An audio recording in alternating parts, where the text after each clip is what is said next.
people. I'm Dax. And I'm Em. And this is Full His House. Your Full House Fancast. And today we are covering Season 1, Episode 16.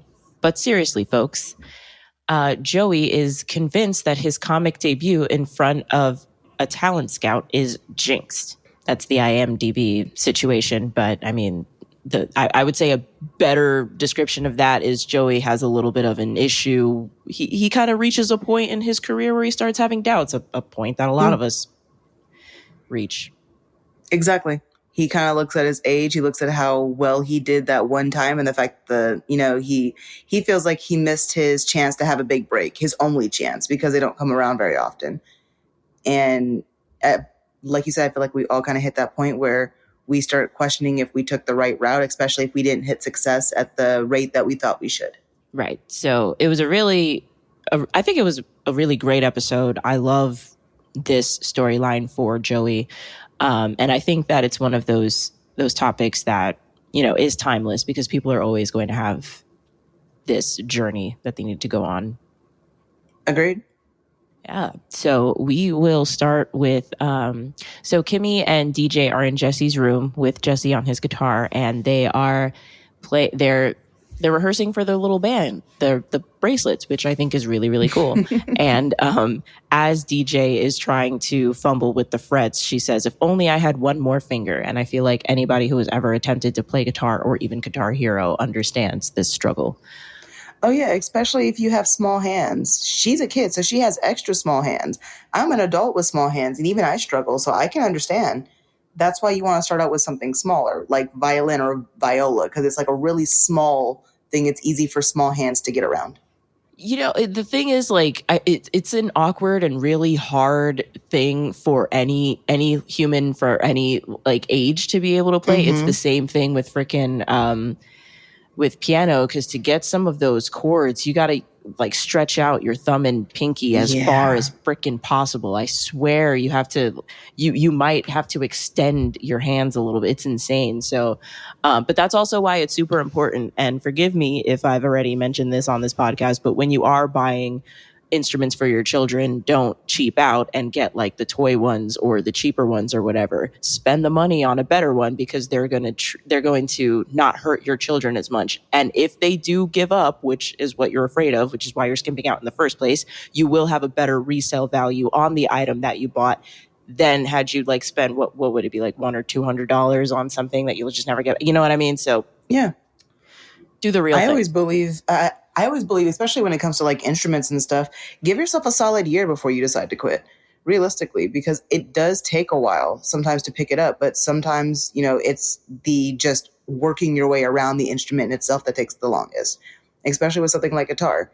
That's going to take you a second. But the first time you get something and you start feeling comfortable, it becomes easy. So you have to give yourself like a solid year to really determine if it's something you really like, or if it's obviously something that you're not going to be able to get better at, or just something you're never going to enjoy.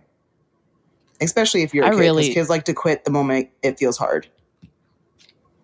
Exactly. I actually really do love that give yourself a year rule. I do remember hearing this quote, and I've carried it around with me. A year from now, you will wish you have started today.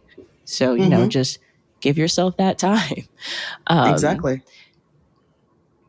So the band is called the Bracelets, and they start rehearsing Venus. And Kimmy's kind of ripping on the keyboard a little bit. She's got the skills. And if I remember correctly, and I think that they talk a little bit about this on How Rude Tannerito, so please check this out. She can actually play keyboard, and she had to learn the words to the song and was like nervous about that. It was really, really cool. So Kimmy's musical. That's awesome, actually.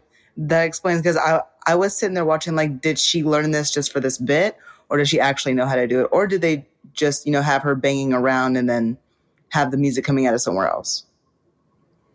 Right. Yeah. And now she's got the skills. So, we do love her for that. So they're playing through the song. It sounds pretty good, but DJ turns her guitar around and starts using it as a drum because, the strings just aren't working for her. Jesse tries to get her to play a little bit more traditionally, and Danny walks in, and DJ strums. It's all out of tune and it sounds really terrible. But of course, Danny can't help but support his daughter and say, that was beautiful.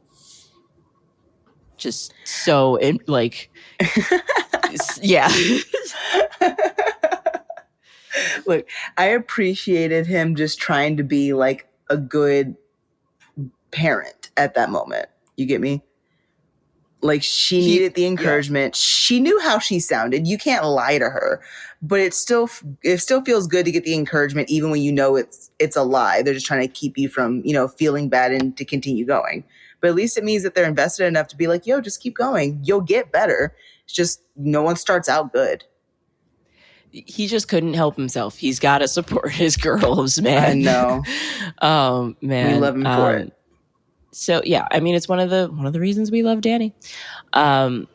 So in the living room, we find out that Joey is stoked because he has another big break tonight at an open mic at the comedy club that they go to, and there will be an HBO scout who will be at the show, just checking people out. So yeah, something like this, huge deal.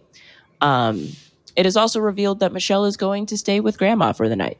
I guess because they're going to be out late at a late night club, the kid's going to be staying with Grandma, which I think is uber responsible. But like a crazy detail that the show really wanted us to know about. Like, it's like, okay, we know that the kid's not at the club. Thanks. Jeez. Got it. All right. There's like, look, just so you're aware. But at the same time, I also feel like if they didn't make it very clear, it's something we would have pointed out during this podcast. We would have been asking 100%. Questions. Yeah, 100%. So I actually appreciate them just specifying that like the kids aren't just somewhere in the club. Right. Jesse has a supportive moment, and then Joey is touched for a moment, and he leaves exclaiming that this is his night. So Joey is just ready to get out there, do what he does best, and get noticed.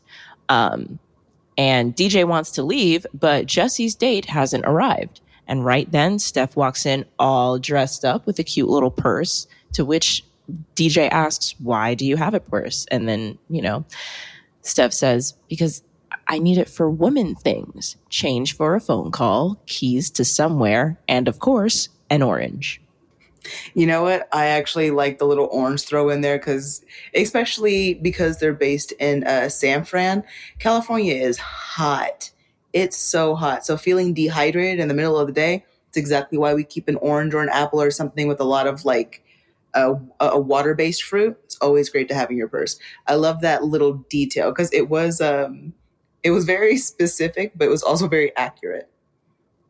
I also loved the idea of carrying an orange in your purse. I feel like it's something that we should be doing. I once knew a chick who carried freaking deli meats in her purse just in case she came across bread. All right? Don't judge anybody by what they keep in their purse. Look, DJ. I saw one girl walk around with she had like a keychain and it had different hot sauces on it. I've been wanting one. I've been trying to talk myself out of it, but I really want one.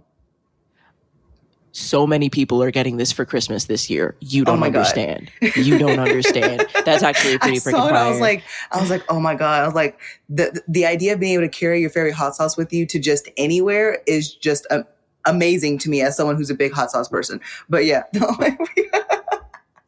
Tangent. That's hysterical. All right. Well, in any case, the family leaves. We are now at the club where a magician is laying it down. He turns like something into a duck and then a duck into a woman. I love magicians. I think magicians are hot.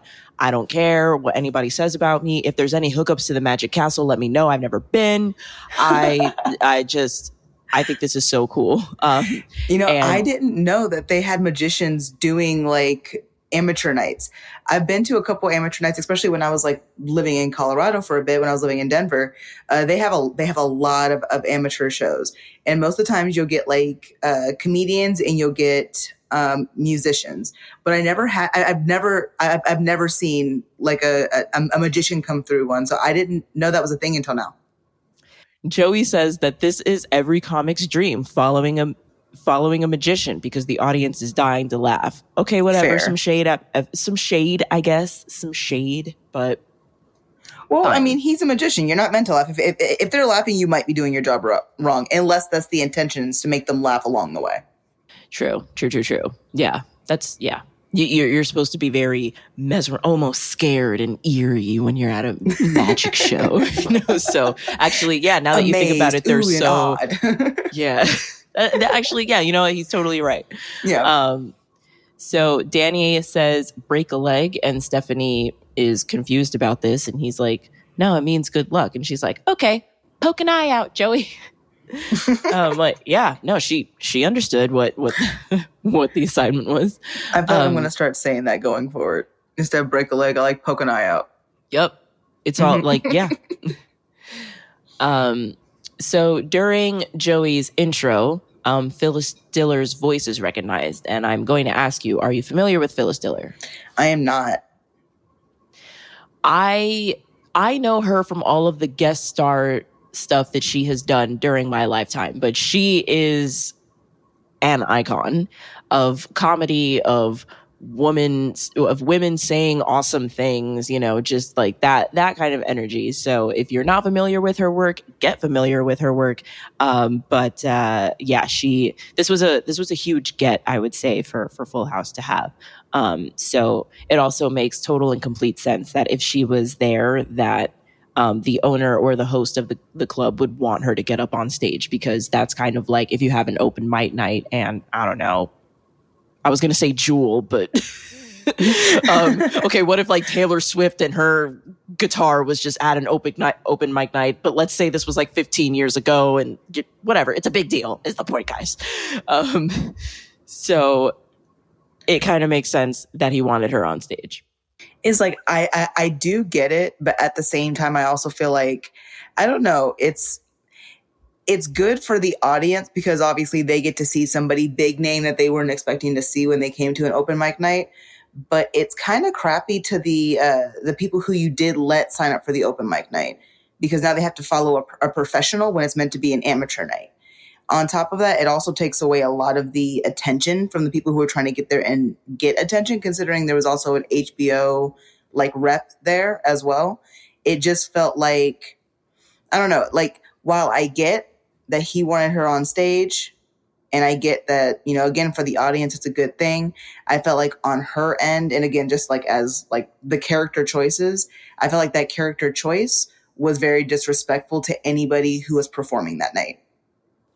That is true. And I will say, too, it could also be a little bit shitty to the person who was just trying to see an open mic night tonight, and then like they get the spotlight on them and they have to do a set. But she didn't seem like she had a problem with it at all. But yeah, I think that's true. And I would be surprised. I feel like within the comedy community, there's a lot of camaraderie and just honor amongst thieves, if you will. Yeah. And I feel like, okay, here's another example. If like Andrew Schultz or I don't know if we're going to get canceled just by saying his name, but like if he was out somewhere and they tried to get him on stage, I don't think he would do it during an amateur night. I think he's the type to just be like, you know what? Nah, this is for the young bloods right now. You know what I mean? I feel like a lot of people, especially people who've already established themselves in the industry they want to be in, I feel like those are the ones who would be like, no, like I came out to have a good night. I came out to laugh. I didn't come out to work, because even though, yes, it's comedy, it's still also a job for them. So I can imagine that, like, while they love what they're doing, it's also nice to go out and, while being recognized, not be forced to jump on the stage and start working. Right. Yeah. So makes sense, but doesn't make sense. Yeah, exactly. Needed to work for the plot, though, which is a thing, which is a thing. And for, the first like really big name apparently for Full House. Because again, I'm not familiar with her, but you said that she's an icon of sorts, especially in that time. So this was a big win for them. This was their first big name person to come out, which is why they made it work for the plot. Yeah, and it was a treat. Like I'm sure it was a treat for the audience at the time. So she does a set for about an hour and a half, and right through Joey's spot. And by now people are tired. They start to leave, and Joey starts, his set, but everyone's pretty much leaving, and he's saying funny things, and it is cute, but people are tired and they start walking out, and he's disappointed, and the family's disappointed, and it's kind of hard to watch. It is very hard to watch, but you can also tell he got very disheartened through the whole thing, and that kind of reflected in his performance as well. It's like you started out with the ability, like they literally announced you, and you were going to perform in front of this large group of people, and then that group of people was chopped in half before you could even get on stage. Yeah, I can imagine not doing great at that point. You're already disheartened. Like you had a full audience when you were first introduced, and then before you could take the stage, the audience had cut in half. Yeah, I feel like, you know, bands feel this, comedians feel this. It's weird. Even I was just, yeah, I've definitely, Yeah. It must be a very shitty feeling. So we do feel you. We feel you, Joey. Yeah. So this made me feel really bad. I felt really bad for Joey through this whole episode. yeah, especially since he, you know, he's that funny guy. So seeing him, anytime you see him sad or upset or serious in any way, it just hits that much harder. Exactly. So the next day, Danny, Jesse, and DJ check on Joey, which I thought was really cool. It's like DJ in that moment was like one of the adults in the house. Like I'm like, we as a family need to address one of the adults who's having an issue. Of course, I am part of this conversation. Mm-hmm. And I do really love that.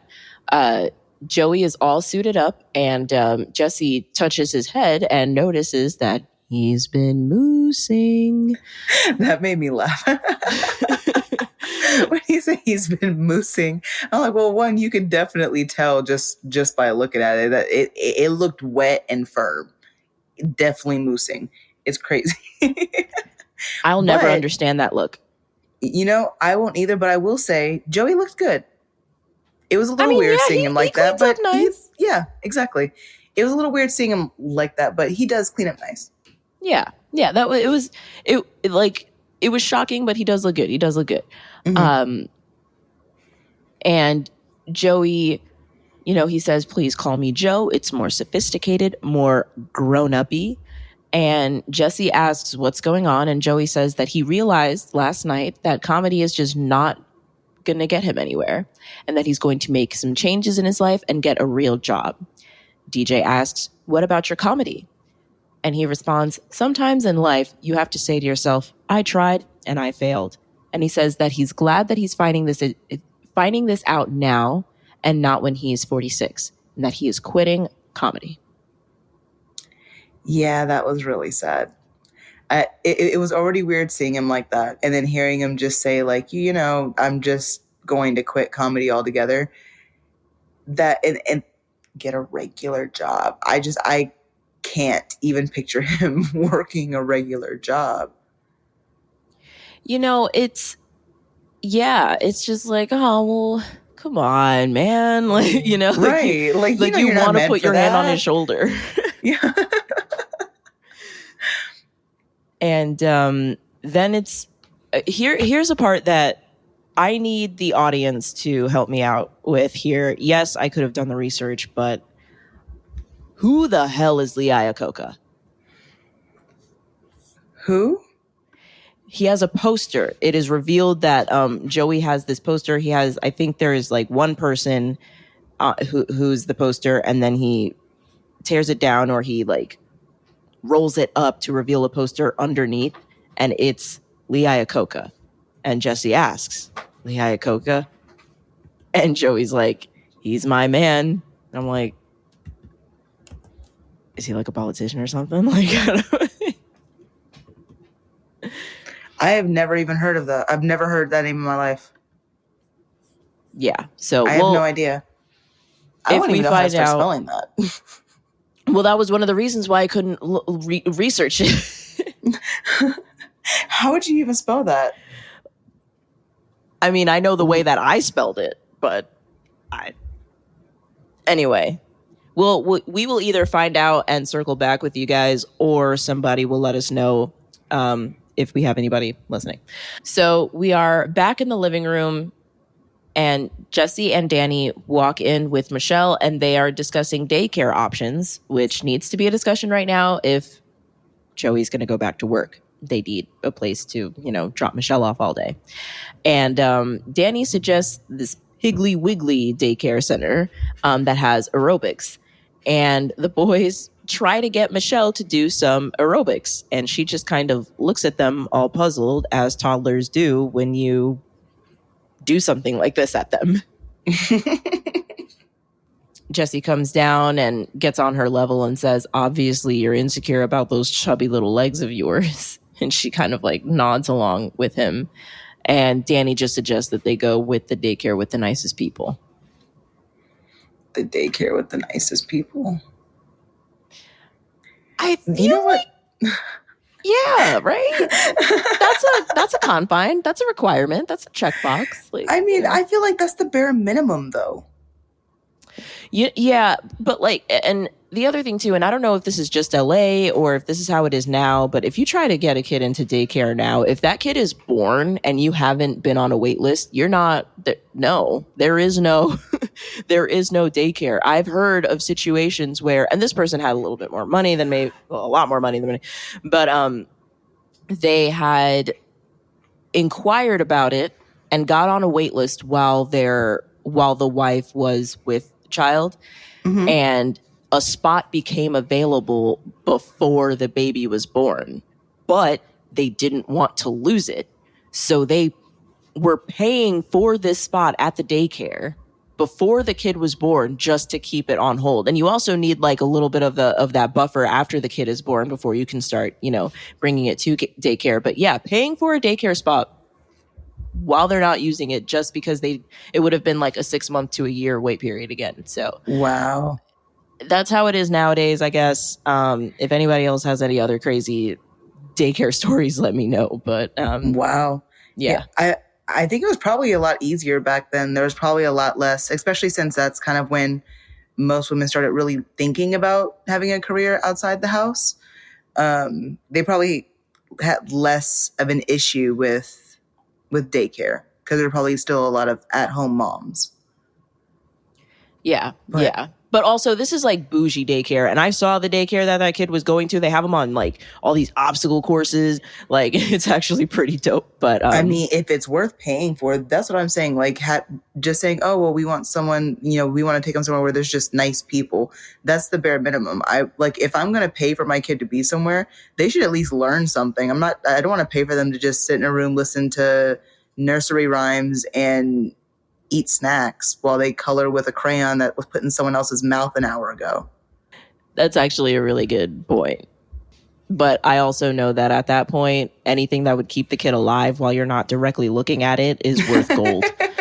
So I can understand the idea behind it. But again, I feel like it's easy to have these conversations when you don't have kids, because obviously there's no like direct having to, like, I haven't done any research into this. That's just like my initial thoughts without any actual like knowledge. You get me? But I'm sure if I went and did like the research and the price difference, I might feel a little bit different about it. Oh, yes. I'm sure the price difference is hefty. I've heard some people pay like a $20,000 tuition for their preschool. It's just, I know it can get really, really expensive, especially if you do want your kids to have that kind of experience. And so sometimes, you opt for what you can afford. And as long as the kid is alive and they come back feeling good and, everybody there is kind and wants to be there, we're good to go. We just don't put your hands on my kid and make sure they come back happy. I can understand that idea. Yep. Tips if they come back exhausted. That's exactly. Then I can put them to sleep as well. Doing the good stuff. So Joey walks in and he announces that he was offered 2 jobs today. One as a banker, but it's on this complicated hill that he just doesn't want to go up and down. And another offer to be a stockbroker, but they had instant coffee. Nuff said. Oh my goodness. This is about to be a conversation. You know what? Yes, because you know what? What other jobs has Joey worked to where he's gotten so many job offers? I'm not even mad at that. I love the fact, because we also get into Jesse announces that he's had 8 job offers and has found something wrong with all of them. 8 in a few days, in less than a week, then whatever it is. Whatever backstory you want me to buy into that, or maybe he's like a really good interviewer or something. I don't care. All of that I'm fine with. It's just the whole turning down these opportunities and him going for these opportunities, knowing damn well that he doesn't want them and then turning them down. Mm-hmm. Like, is he in this moment? Like, what? It's just so crazy to me, especially right now. This job market is so insane. Yeah. Like, it just was frustrating to hear that it has been so easy for him and he's throwing all of this away. I feel like even in the 80s, these were really great jobs to be offered and to have. And you know, I feel like even the show, I understand that the whole thing is just that, you know, he's turning this down because what he really wants to do is comedy, but I feel like even the show is taking very lightly the fact that, like, finding a job is difficult, landing a job is very difficult, and you should not be wasting the time of anyone interviewing out there if you know that you're not going to get these jobs. And I don't know, like, it's I definitely know that this is coming from a personal place. Oh, no, I completely get you. But it's just like, geez. Ah. No, I get you. And we have to also remember that, again, this is taking place at this point, late 80s, early 90s. And the job market right now is very tough. And it's hard for almost anybody to get a job. But coming from the fact that, you know, this whole thing is about, you know, looking at it from a Black or mixed girl perspective, he's also a middle-aged white male. Of course, he's going to get a bunch of job offers, especially if he's had no experience and hasn't worked in years because he's been trying to do comedy. Most people would see that, ask you what, you know, why there's a gap in your history, in your work history. You say, oh, well, I tried to do comedy for a couple of years. If you're of color, you're not getting the call back. You know what? That is a good point. I forgot. Stephanie walks in from school and asks Joe if he wants to watch cartoons, and he declines because he's a businessman now. The family says that they miss the old Joey, and Danny announces that he's worried because he knows that Joey did not really want to quit comedy, and that's why he hasn't picked any of these jobs that he's been offered. So we then cut to Jesse's room where DJ is still trying to play guitar with Jesse, but she's getting very frustrated. Jesse asks if she wants to hear a story about a little boy, and DJ knows that she doesn't really have much of a choice. And he tells the story of him listening to Elvis and deciding to trade his bike for a guitar and locked himself in his room, since he no longer had a bike, to practice until he can shred. And you know, all this does is give DJ the idea to trade in her guitar for a bike, which I think is really hilarious. And Jesse tries to talk her out of it, but DJ quotes Joey that she tried, she failed, and she's just happy that she figured this out now and not when she's 43. Jesse puts together where she got this from and calls Danny and says that they have an issue and they need to get Joey back into comedy. Yeah. You know, I liked this little tidbit because this is one of the few moments where you see the writers are like, you know what, we could just do something here because based on the story, this would be accurate. You know, kids pick up things that you say on a consistent basis. And even at DJ's age, she'd still be soaking things in that are being said around her. So the fact that she was already feeling discouraged and then Joey said that, they're like, you know what, we can just pick that up and make that a part of the storyline going forward. Like, I appreciate it. I appreciate when it feels like the story is going, that the storylines are going alongside each other instead of being forced for a certain plot point. I do really love that attention to detail too. I really love when storylines can intertwine like that and complement each other. I know that it's not an easy thing to do, but I do really love when they can come together like that. It makes it feel a little bit more like living in the world. So I appreciated it too. So we're back at the club and Joey is reminiscing about the old club and how it's barely changed, but he was there only 3 days ago. He's just being so extra. Okay, hold on. You know what is funny is I just put together, he got 8 job offers in 3 days. I swear it was like maybe a solid week. You know, like you get a several in throughout each day. You're going through. I did not until this very moment put together that he had gotten 8 job offers in 3 days, and yeah, that's actually nuts. Yeah, no, like Yeah, it's that's actually TV, but nuts. that's crazy. Yeah, that's crazy. It's absolutely crazy. Oh my God. Um, Jesse has been scheduled to play some music, but he instead starts to do some comedy. He is stealing Joey's material and is screwing it all up, and this is making Joey so upset. Joey starts yelling back the correct version of the jokes, and Danny says, "You know, you're the only comic in history to heckle his own act," which is True. pretty great. And Joey can't stand to watch this anymore, and he gets up on stage. Or he grabs the mic and he starts to tell his bit, and he realizes that this has just been a ploy the whole time to get him back into comedy, which he does. And he does a really crazy, there is some trauma in his set. Because first he starts talking about his mother chasing him with her propeller arms. Yes. And then he talks about his father chasing him while trying to pull the belt, but it kind of looks like he's starting like one of those things, like, you know, to try to make him go faster. And I'm like, triggered, but hilarious. Okay.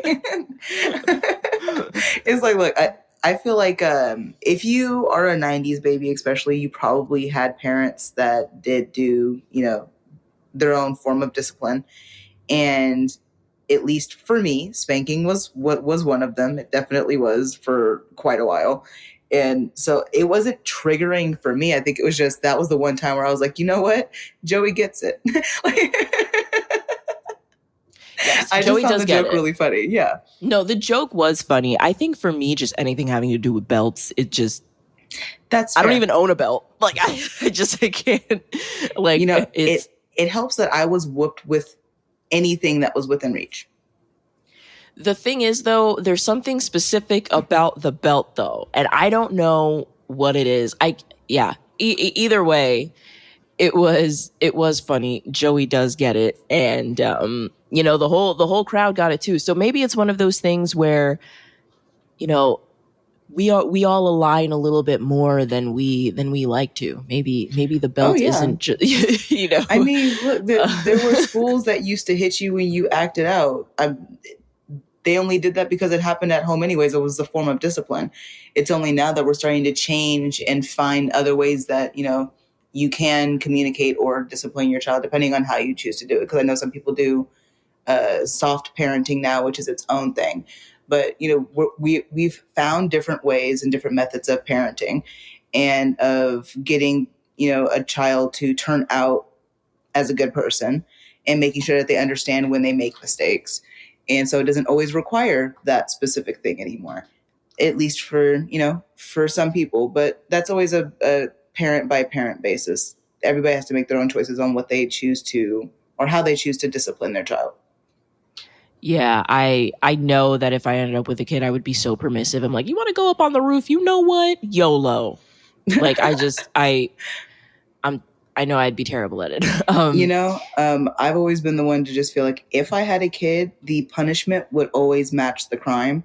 But I wouldn't start out by like spanking. I would start out by just taking away privileges and taking away items, electronics, that kind of stuff. And then if we get down to the bare minimum and you're basically living in a cell, like you're in prison, we might have to get down to the spanking portion because your items don't matter to you. You get me? Like, but it would have to get to a certain point before I start thinking of that as an option, because there's always a way to communicate it. You just have to figure out the best way to communicate with your child, because each child will be different. Yeah, that just sounds like a lot of paying attention, and like that's the whole point of being a parent. Look, being a parent is meant to be 18 or so years of hard parenting, and then eventually you should be able to just go on and kind of live your own life with like some parenting side quests from time to time. If for some reason I ever end up having a kid, I'm telling you right now, I will not be the one to hard parent their entire lives. I'm just not going to do it. I signed up for 18, maybe 25, 26 years. And then you're going to have to start figuring out what you about to do, because I can't keep taking care of all of us. I'm tired. I'm old at that point, especially. If I have kids right now, I'll be old by that point. You're going to have to go. You don't have to go. I will help you find a place. You're never going to be homeless, but man, you got to go. You got to at least try. Yeah. No, I don't think that's gonna be me. I just don't like the older I get, the more with the kids that I get. I see people with kids. Y'all look so happy, but I don't want to be that kind of happy. I was gonna say something else. But I feel like not having kids would not disappoint me. You get me? Yeah. And so I feel like that's like this, especially for me, that might be like the safer route, because people disappoint me very quickly and very easily. And I don't have that experience right now, but I don't know if that would transfer over to any kid that I have. You get me?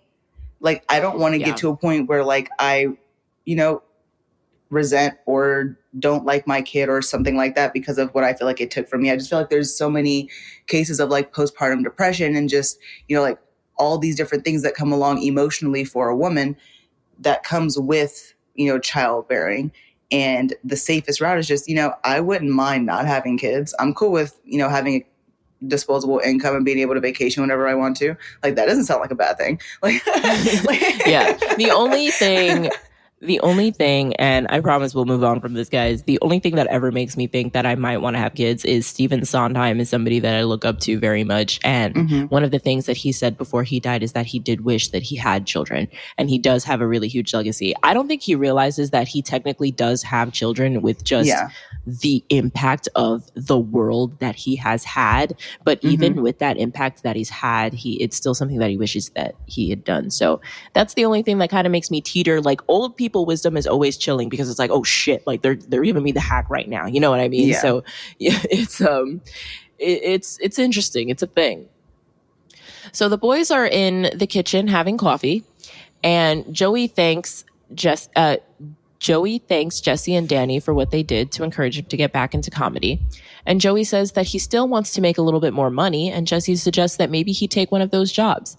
But Joey says that he wants to try something from home because he doesn't want to miss out on helping raise the girls, which I think is really nice and super, like, ahead of its time. Like, everybody wants to work from home now. I didn't even realize that working from home was like an option back then, because computers were still trying to get up and running, and we still had that big box and it was slow moving, and you had dial up at that point, especially, and like wall phones, and it's just, I didn't even think that they had any opportunities for remote work at that point because technology was still moving its way up.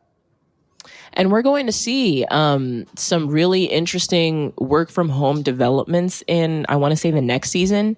And but yeah, it's definitely ahead of its time and really cool.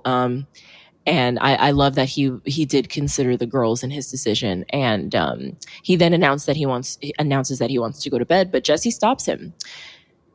Jesse and Danny tell him what's going on with DJ, and they send him up to go fix it. And Joey goes upstairs, and we go to the girls' room where DJ is watching Letterman under her covers on her tiny TV. So cool. So cool. Like, how do you have a portable TV like that just under your bed? Like, there's like little things that surprise me in here. I know that those existed back then, but I also know that like it was expensive back then too, because it was like a portable version of what they sell in a big version. And usually, especially in the 90s, if you wanted to get a small version of something that's usually big, it was always way more expensive. Yeah, and I feel like that's still kind of the case sometimes.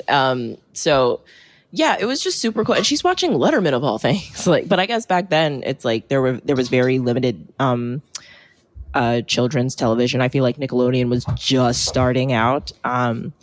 So yeah, kids watched Letterman. There was something else that she mentioned that she had watched.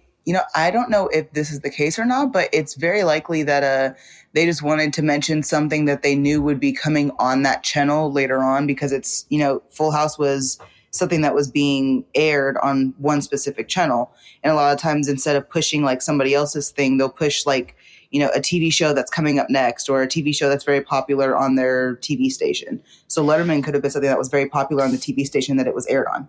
So there was, I don't know if it was during this time, so that could still be like a possibility, but there's this whole Friday night thing that was going on during this time, and there was a whole lineup of shows that was part of this. It was Full House and Sabrina and Boy Meets World. They talk about it all the time on Pod Meets World and How Rude Tanneritos, that whole lineup.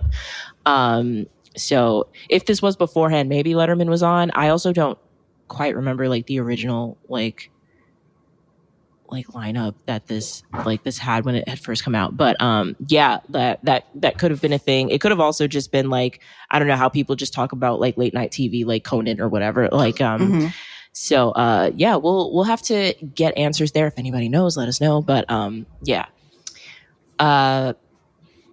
So Joey tells DJ about him going back up on stage that night and how great he was. And DJ is confused because he had given up, and he said no, he was just frustrated and was looking for the easy way out. And DJ puts it together and says that, oh, you're trying to get me back into guitar, but the difference here is that I really stink. And he says that she'll never know how she really is unless she tries. And it kind of goes back to what you were saying earlier, like give yourself at least a year yes. to see how things are. And Stephanie wakes up and agrees that she'll never know unless she tries. And they look at her and they're like, Stephanie, are you up? And she says, I am not up. I am talking in my sleep, which is just so cute. But like, look, okay. The one thing you can always say about Stephanie is that she's always there to like be her sister's cheerleader. She freaking loves DJ. It's so cool. She loves her big sister. It's and and like watching it in this way, because I was always such a little bit more of a passive watcher or just even a passionate watcher, but like watching it through like what I want to see and paying attention to this, I am seeing so much of a love that Stephanie has for DJ that I haven't realized it before because I've been watching it with my biased eyes. So it's going to make some of the storylines that I know that we're going to get into later just that much more impactful, which I'm really excited about. No, I'm excited to get into that. Yeah, they have like such a crazy, and I mean, you have sisters, so you understand. Yes. I mean, I also have sisters, but the age gap is just so crazy. It's just like I have like 6 moms, but I do, like I'm interested. I really do love like the closer sister relationship. Like I have like friends who have sisters, and it's just like it's a weird relationship, but it's when it's ride or die, like it's a very beautiful thing to see. I'm sure it's the same thing with brothers, but girls do everything better. So Joey says that DJ is the type who gets things done and that she should not quit because it's the easy way out, and she does not take the easy way out. And Stephanie says good night to Joe, and he tells them that they may call him Joey again in his Bullweekle voice. And this whole conversation inspires DJ to pick up her guitar again. And Stephanie is supportive while holding her pillow over her ears, saying, very nice, DJ, very nice. We love a supportive sister. Like I said, there's one thing you can say about Stephanie, and that's that she loves her sister, and she's always been her like biggest cheerleader every time she tries something. It's true. It's true. And she's still doing it. But yeah, that's the end of the show. Do we have any not in my house moments? Turning down 8 job offers in 3 days. Absolutely. How dare you? Yeah, you know what? How dare you? Oh my gosh. The audacity. Yeah, we're not here for it. That's definitely it for me as well. Yeah, that will not fly in a black household, let me tell you. Oh, you better take that first job offer and stop looking because we got bills to pay. I don't care what it is. Out of here. I mean, I feel like, I don't know if this is like an off-the-cuff kind of joke, but also just the offering of 8 jobs in 3 days would not happen in a black household. No, ever. So, yeah. Nor would the action of coming home and say that I'm not taking it because of a hill. Watch how. Oh my God. Wow. We'll make you live on that hill and drink nothing but instant coffee for the rest of your life. You ever seen your own white meat? You might see it that day. Dude, bones are white. Exactly. I'm sorry.